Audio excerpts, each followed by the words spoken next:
Assalamualaikum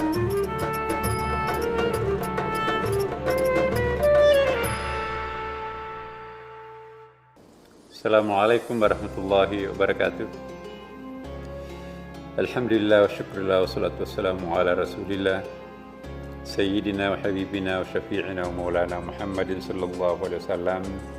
Teman-teman semuanya, Bapak Ibu sekalian, terutama keluarga besar SIG, kita sangat bersyukur ya pada bulan suci Ramadan ini.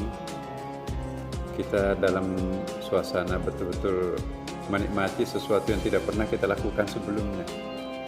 Kenapa? Karena kita semua urusan kantor kita selesaikan di rumah, urusan kekeluargaan luar kota pun juga semuanya kita tarik ke dalam rumah.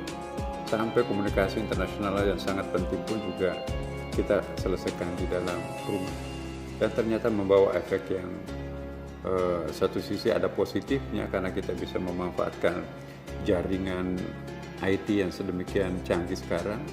Kita juga bisa lebih akrab, satu keluarga semuanya utuh, salat 5 waktu bagi orang beragama Islam ya, makan berjamaah, olahraga berjamaah, nonton bareng dan seterusnya. Suasana yang sangat dirindukan sebetulnya anak kita itu. Dengan hadirnya kita bersama satu keluarga utuh di rumah, maka itu alhamdulillah kita merasakan sebuah kenikmatan tersendiri betapa damainya kita hidup bersama keluarga. Tapi tentu berlama-lama seperti ini kan juga nanti akan ada dampaknya.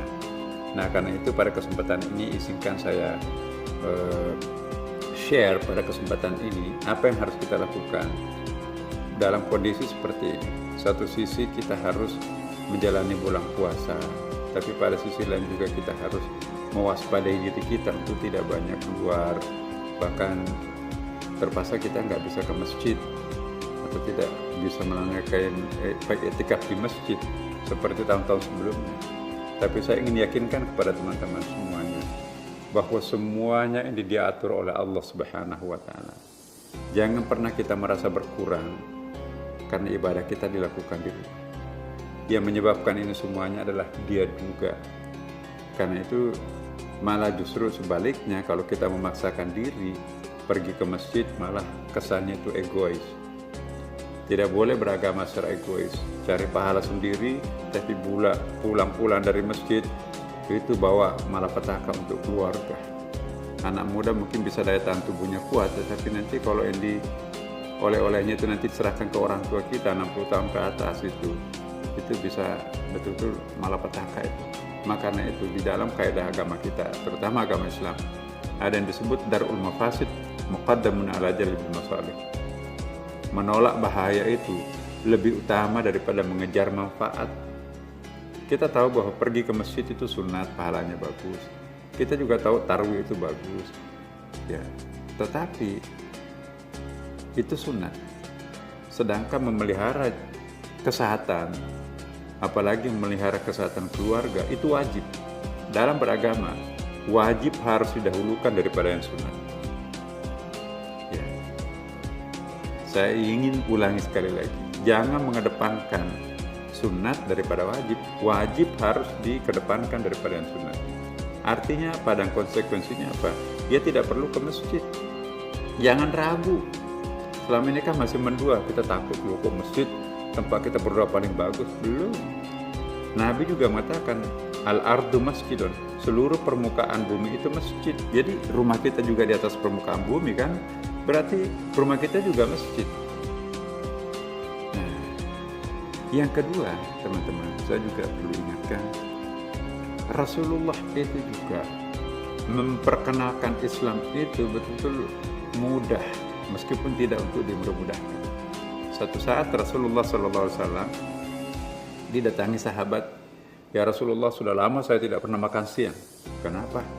Saya puasa terus-menerus, puasa daim namanya. Hai, saya Nabi, saya Rasul, tapi saya tidak puasa setiap hari. Ya, kalau mau puasa ya puasa Senin Kamis atau puasa Daud, ya kan. Jangan puasa setiap hari. Datang lagi, ya Rasulullah, saya tidak pernah tidur malam. Kenapa? Saya beribadah terus. saya nabi, saya rasul, tapi saya berikan hak mata saya untuk istirahat. Jadi beragama itu harus mempertimbangkan hal-hal yang lain yang terkait dengan kesehatan, keselamatan diri, jiwa, dan keluarga kita. Suatu saat hujan deras, Rasulullah menghimbau nggak usah ke masjid karena ini hujan keras. Nah ini hujan corona kan, lebih bahaya mana hujan corona atau hujan biasa? Kalau hujan biasa paling basah, tapi kalau hujan corona malah petaka. Nah hujan biasa pun juga kita dilarang, tidak perlu ke masjid kata Nabi. Nah ini udah nyata-nyata malah petaka. Oleh karena itu jangan ragu ya teman-teman. Jangan merasa, wah jangan-jangan saya berdosa, saya tidak salat Jumat. Salat Jumat itu wajib bagi orang yang memenuhi syarat.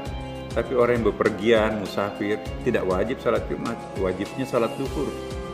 Kita menghindari suatu mudarat bahaya, tidak wajib salat Jumat. Yang wajib salat zuhur sebagai penggantinya. Jadi wajib ke wajib itu kan.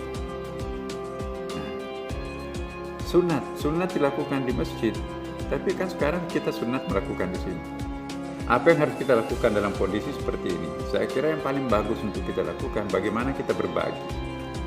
Kita tahu saudara-saudara kita, mungkin tetangga kita, mungkin teman sejawat kita, atau jangan-jangan sesama kita karyawan ya.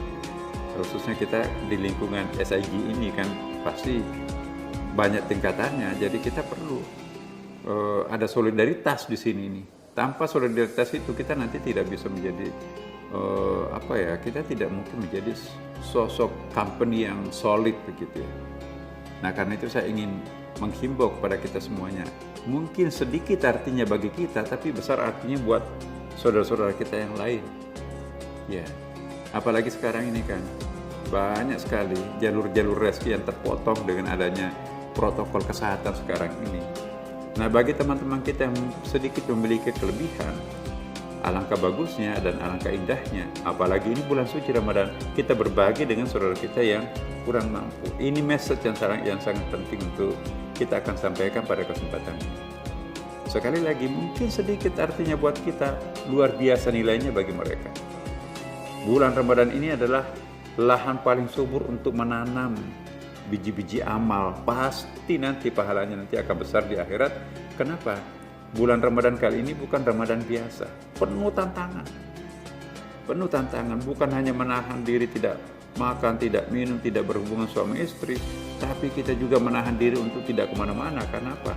Kita diintai oleh tentara Allah yang maha halus itu ya, tidak bisa kelihatan oleh mata. Ini proses pembelajaran buat kita. Ya. Mungkin selama ini kita tidak benar menjalani konsep kekhalifahan yang Allah bebankan kepada kita. Mungkin kita sering melampaui batas dalam menjalankan amanah sebagai khalifah di muka bumi ini. Akibatnya Tuhan menjewer kita, memberikan pembelajaran buat kita. Hei, kamu harus hidup yang benar. Biasanya kan musibah itu membawa kesadaran. Kalau musibah plus Ramadan ini tidak membuat kita sadar, kebangetan. Ya, jadi teman-teman semuanya, Bapak Ibu sekalian, terutama keluarga besar SIG, mari kita menjadi teladan buat company-company yang lain. Bahwa ada sosok company yang memiliki solidaritas sosial yang sangat-sangat istimewa, sangat solid. Ya, mari kita berbagi dengan saudara kita sendiri. Kalau memang sudah tidak ada lagi dalam lingkungan keluarga SIG ini yang perlu kita bantu, mungkin tetangga kita, mungkin orang lain, siapapun juga. Dan tidak perlu melihat agamanya apa, yang penting warga negara Indonesia. Rasulullah juga seperti itu. Jangan melihat agama apa perut yang lapar. Siapapun perut lapar, tidak usah lihat agamanya apa, etniknya apa, bantu dia. Nabi pernah mencontohkan, ada seorang perempuan tua Yahudi kelaparan, bantu dia, ambilkan dari Baitul Mal. Jadi urusan kebaikan itu tidak ada urusannya dengan agama, tidak ada urusannya dengan etnik apapun, jenis kelamin manapun. Yang penting siapapun yang perut lapar, wajib hukumnya untuk kita bantu. Dalam posisi kita seperti sekarang ini, sangat bagus manakala kita melakukan skala prioritas. Ya, siapa di antara kita betul-betul memang yang sangat membutuhkan, ya, itu yang kita berikan. Apakah itu nanti diniatkan sebagai zakatnya, ataukah sebagai sedekahnya, infaknya, jariahnya. Ini kesempatan paling bagus untuk beramal. Pasti Allah akan melipat gandakan lebih daripada Ramadan sebelumnya. Kenapa? Karena tuntutan masyarakat kita sekarang ini sangat luar biasa. Kalau kita melihat media, terutama media sosial, betul-betul banyak orang kelaparan sekarang.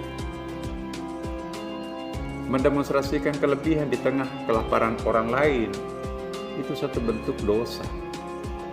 Jadi dosa itu bukan melakukan perzinahan, dosa itu bukan saja bohong dan seterusnya. Tega kita mendemonstrasikan kelebihan di atas penderitaan orang lain, itu bertentangan dengan surah Al-Ma'un. Ara'aital ladzi yukadzibu bid-din. Tahukah kalian siapa yang beragama secara munafik, palsu, bohong, hipokrit? Itulah mereka itu yang tidak care terhadap anak yatim piatu, tidak care terhadap orang fakir miskin. Bahkan ayat berikutnya, fawailul lil musallin, celakalah bagi orang yang salat. Bayangkan orang salat celaka. Alladzina hum yura'un, alladzina an salatihim sahun.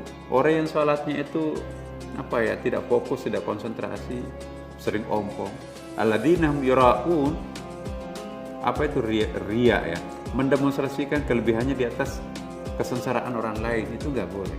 Wa yamna'unal ma'un, dan enggan beri bantuan padahal mereka itu punya potensi untuk itu.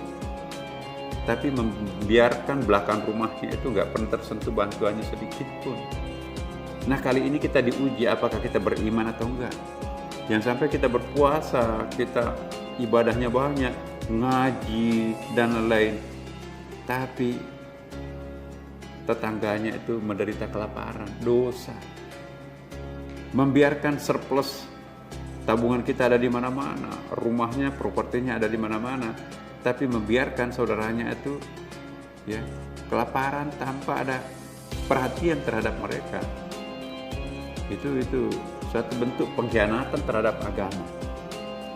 Mari kita mengintrospeksi diri kita. Apakah kita termasuk orang yang beragama yang benar atau tidak? Lihat apa yang ada di dalam rumah kita sendiri. Sudah waktunya sekarang pada bulan Ramadan ini, mari kita buka gudang kita sendiri. Lemari kita ternyata ada baju di situ sekian tahun nggak pernah kita pakai. Buka garasi mobil kita, ternyata di situ ada sepeda bekas, ada buku-buku bekas. Padahal tetangga kita itu membutuhkan benda itu.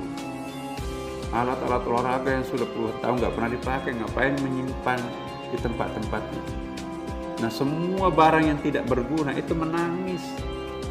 Banyak orang yang membutuhkan aku, tapi kenapa aku dipenjara di tempat ini? Sekarang mari kita cuci gudang, seluruh isi gudang yang sudah tidak pernah dipakai lagi. Ibu-ibu, alat-alat dapurnya yang sekian banyak itu disimpan di lemari, nggak pernah dipakai. Taruh aja di depan rumahnya, sujud syukur itu pemulung tuh. Alhamdulillah ini rezeki. TV yang gendut itu taruh di gudang, karena ada sudah TV plasmanya kan. Taruh di depan rumah, sujud syukur pemulang itu. Dia bisa jual, dia bisa apa. Jadi menyumbang itu tidak mesti harus dalam bentuk uang cash. Daripada kita menyimpan segala macam di rumah, madat-madatin rumah, mari kita bersihkan semua. Sepeda bekas, kita sudah punya sepeda lain, berikan kepada orang. Buku-buku sudah nggak ada yang baca lagi, anak kita sudah sarjana semuanya. Buku teks seperti itu berikan ke masjid, nanti di masjid itu orang banyak ambil kok itu. Sajadahnya bertumpuk-tumpuk di rumahnya, padahal dipakai cuma satu kan. Kenapa nggak berbagi kepada mereka yang nggak punya sajadah? Atau bawa ke masjid, puluhan sajadah di rumahnya nggak pernah dipakai, sementara masjid di sampingnya, musholahnya itu sajadah tua yang kumuh lagi kan. Itu sangat nyaman dipakai orang lain untuk khusyuk beribadah. Kita dapat pahala. Quran yang numpuk di rumahnya, lantai atas, lantai bawah, di mana-mana Quran. Tetangganya pakai Quran robek, taruh di masjid, ambil kalau ada yang mau ngambil. Itu sedekah itu. Nah, jadi sekali lagi, mari kita berbagi di tengah orang yang butuh sekarang ini. Dan saya kira inilah salah satu poin yang kita ingin share. Saya ingin juga kepada kita semua keluarga besar SEG Mari kita menciptakan suatu kondisi psikologis kebersamaan, keutuhan yang sangat-sangat apik antara kita satu sama lain. Dan dengan demikian, insya Allah kita akan mendapatkan sesuatu yang berkah pendapatan pahala kita di dunia, dan juga nanti di akhirat kita pun juga akan panen pahala. Nah, dengan demikian saya kira kita akan memperoleh keberuntungan pada bulan Ramadan ini. Semoga Allah memberkati kita semuanya. Dan sekali lagi, selamat menunaikan ibadah puasa bagi yang berpuasa. Bagi saudara-saudara kita yang tidak berpuasa, ya mari kita saling bertoleransi satu sama lain, sehingga semuanya kita akan tercipta kenyamanan bersama di bawah suatu umbrella SIG. Semoga Allah memberkati kita semuanya. Wassalamualaikum warahmatullahi wabarakatuh.